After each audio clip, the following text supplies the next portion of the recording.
Dear students, welcome to the classes of Ray Academy. Today we are studying financial statement of a sole proprietorship. इसमें question हम कर रहे हैं. Question है from the following balances prepare trading and profit and loss account for the year ended 31st March of the current year and the balance sheet as on that date. तो in the books of यहाँ पे बंदे का नाम है नहीं भी है तो dash dash trading and profit and loss account for the year ended, यहाँ पे डेट पर्टिकुलर्स और रुपीज, इधर पर्टिकुलर्स और रुपीज. आप स्टार्ट करो क्रेडिट साइड से, बेटर रहेगा. सेल्स दे रखा है, सेल्स रिटर्न है नहीं, डायरेक्ट लिखो फाइनल कॉलम में 14,50,000 सेल्स है, क्रेडिट बैलेंस में दे रखा है सेल.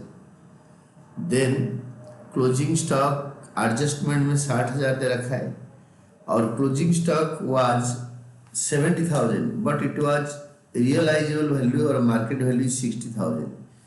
क्लोजिंग स्टॉक जो 70,000 है उसका कॉस्ट प्राइस है 70,000, 70,000 में उसको खरीदा था बट उसको बेचने में 60,000 मिलेगा. तो 70,000 और 60,000 का जो डिफरेंस है तो क्लोजिंग स्टॉक 60,000 में बिकेगा. तो कॉस्ट प्राइस और market value which ever is less is your closing stock का वैल्यू जिसको हम अकाउंट फॉर करेंगे. 70,000 में स्टॉक खरीदा था, आज बिकेगा मार्केट में 60,000, दोनों में छोटा है 60,000, तो क्लोजिंग स्टॉक का वैल्यू हमने 60,000 लिया. देन डेबिट साइड का आइटम लिखेंगे.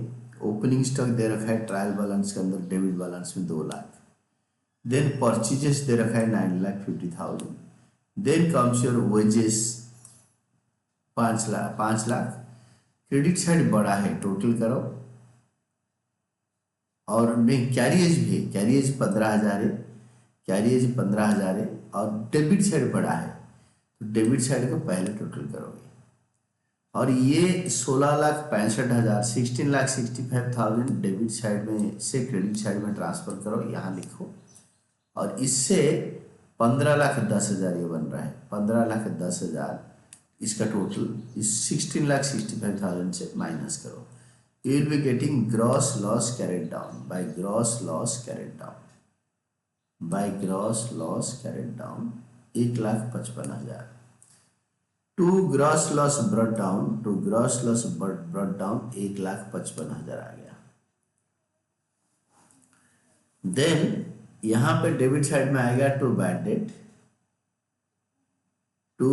Bad debts 10,000. To bad debt जो पैसे डूब गया हमारा, हमने कोशिश किया पैसे मतलब बेचने के बाद जो पैसे मिलता है डेटर से, अगर वो डूब जाता है उसको बोलते हैं bad debt. It is loss और एक्सपेंसेस. रेंट होता है आपके जो किराया हम देते हैं बिजनेस करने के लिए, और इसके बाद सन्ड्री एक्सपेंसेस जो इधर उधर का खर्चा, ये टोटल कर देंगे डेबिट साइड का. तो टोटल करने के बाद और कमीशन हमारा कमाई है, क्रेडिट में रखा है. This is the last item, commission 10,000. Business में कमीशन मिलता है, इसको बोलते हैं normal income, normal revenue income. और इसको टोटल कर दो. टोटल करके ये आया 2,30,000. डेबिट साइड से क्रेडिट साइड में ट्रांसफर करो. This is 2,30,000. इससे 10,000 माइनस करो. You will be getting by net loss carried down 2,20,000. फिर बैलेंस शीट बना दिया. एसेट साइड में जाओ, करेंट एसेट में बैंक पहले, सबसे most liquid asset is current asset. Next one is debtors, जो जिनको उधार पे गुड्स बेचा है हमने. Closing stock, then third liquid asset in this case.